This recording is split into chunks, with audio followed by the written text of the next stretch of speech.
Hello! Nung nakaraang mga videos natin, tinalakay natin yung isang actual case kung saan ang isang applicant for probation ay kinasuhan ng corruption of public official ng kanyang probation officer dahil nagbigay siya dito ng ₱100.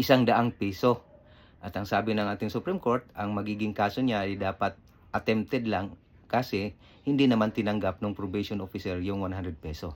Ngayon, base sa sinabi natin nung nakaraang video, tinitingnan ng Supreme Court na ang importanteng punto dito para malaman natin kung talagang may sala ba itong applicant for probation ay kung ang ₱100 ba or sapat bang napatunayan ng prosecution na yung ₱100 ay para talaga suhulan, para i-bribe yung probation officer or para lang yon i-advance sa mga kailangan pampaserok sa pagkuha ng mga importanteng dokumento na requirement doon sa pag-apply niya ng probation.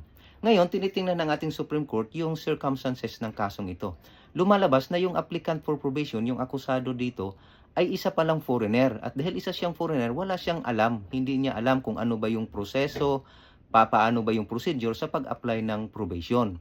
Tapos, lumalabas din, nakikita natin Supreme Court na yung pag-apply ng probation ay maraming requirement, maraming mga dokumento na kailangan i-xerox, mga record ng korte sa kaso niya, at mga clearances na kailangan kukunin.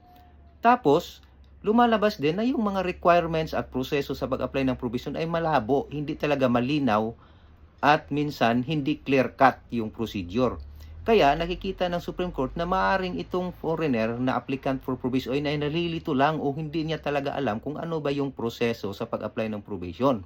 Kaya, ang sabi ng ating Supreme Court, na yung pagbibigay niya ng ₱100 doon sa probation officer ay hindi talaga yun para magbigay ng suhol o para mag-bribe, kundi bunga lang yun ng kanyang pagkalito, bunga lang yun ng kanyang walang kaalaman kung paano ba yung proseso sa pag-apply ng probation dahil buong akala niya na yung pagbigay ng ₱100 ay kailangan yon para magamit pang pa-xerox, pangkuha ng mga importanteng documents para ma-comply yung requirements niya sa pag-apply ng probation at para mapabilis yung kanyang pag-apply ng probation.